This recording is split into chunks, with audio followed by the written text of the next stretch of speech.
Hello, Ate Kai. Happy birthday po. I miss you. Sana po magkita mo tayo muli. Last kita po natin is yung 20th at 10th anniversary po ni Mama.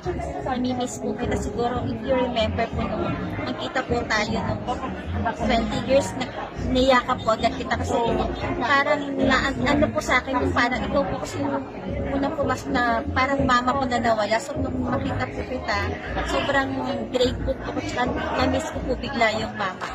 Happy birthday po, Ate Guy. Thank you. Ate Guy, kumusta ka? Magaling ka. Sayang wala ka rito. Kita tayo. Thank you po. Kay Ate Guy direct. Ate Guy, happy birthday. Diyos ko, wala ka dito. Dapat nandito ka. Happy birthday, Ate Guy. Babu. Thank you po.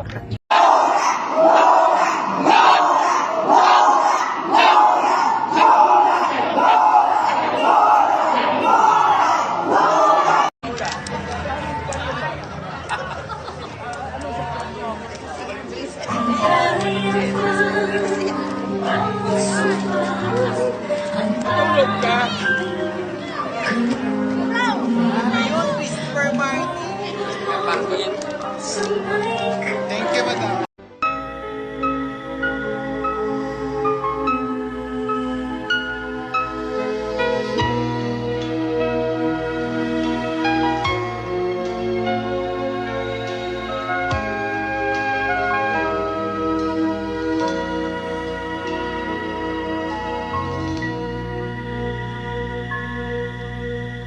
Nais kong marating ang nag-iisang pangarap, pangarap ng aking ama na di natupad.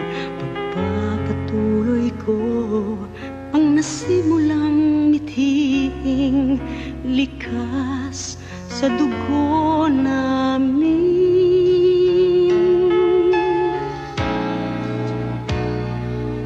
Si ama'y di natatagal sa mundong ito. Ang tanging niyang hiling naway gamitin ko. Yaong talinong bigay sa tulad ko.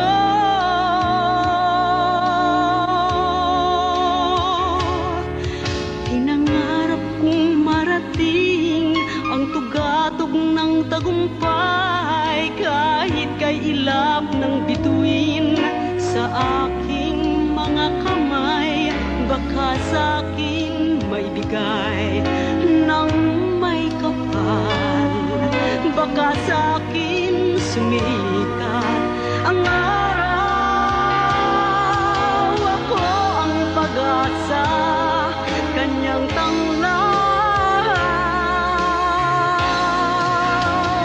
Bago man lang siya lumisan, sana'y kanyang maranasan. At sana'y makitang hawak ko ang tagumpay. Nais kong marinig ang bawat palakpak nang may pagyayabang ako. Kahit saglit sa buhay ko, maging isang sikat na mga awit ang pangarap kong ito.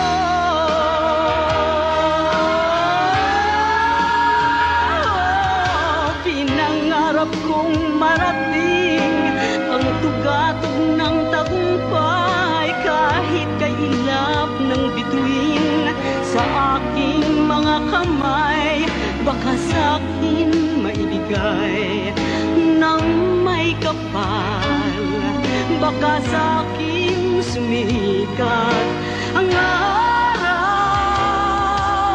Ako ang pag-asa, kanyang tanglaw. Bago man lang siya lumisan, sana'y kanyang maranasan. At sana'y makitang hawak ko ang tagumpay. Nais kong marinig ang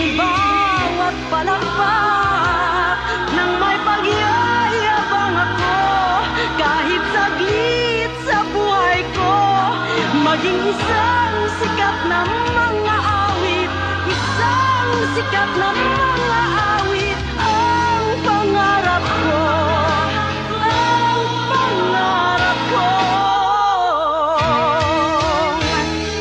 Ito.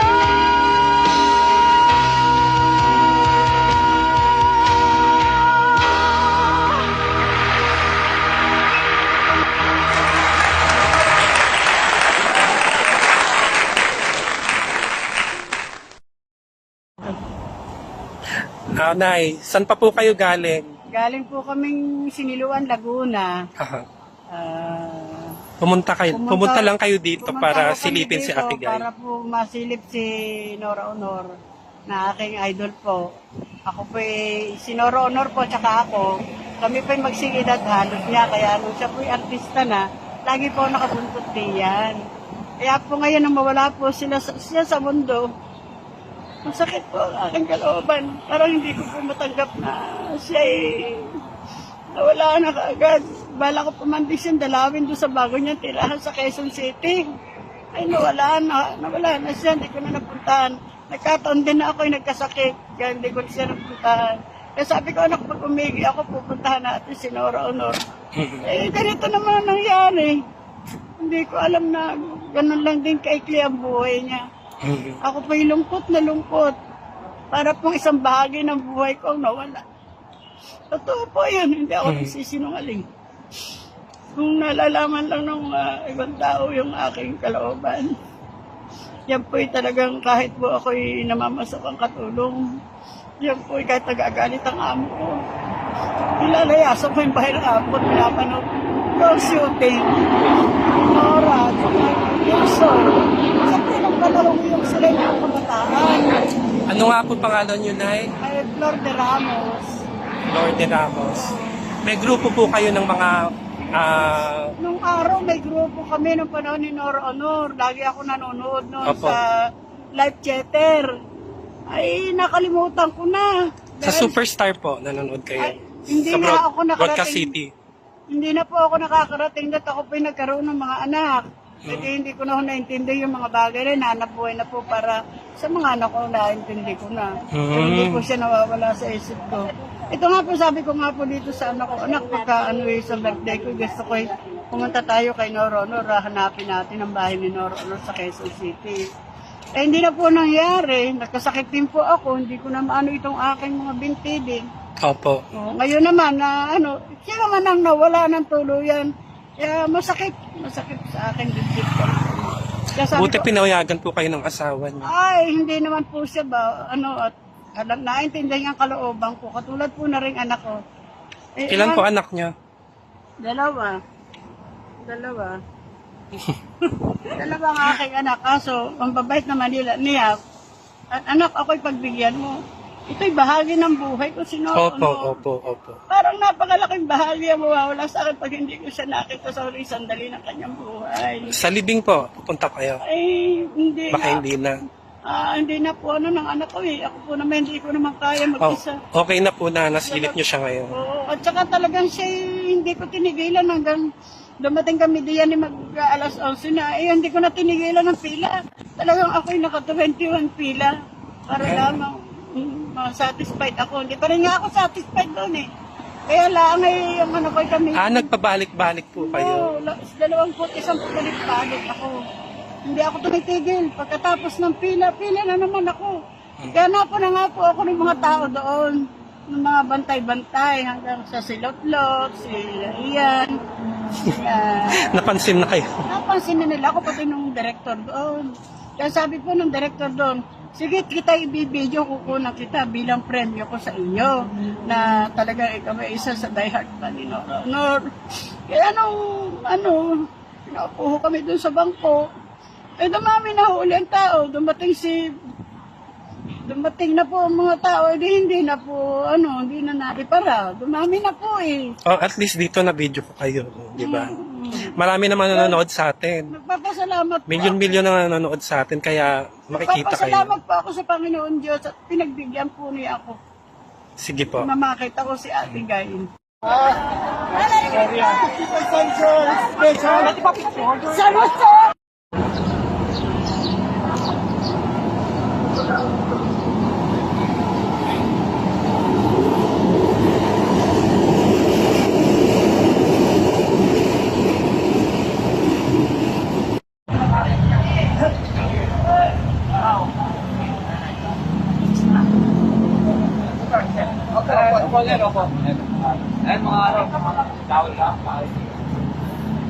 Right.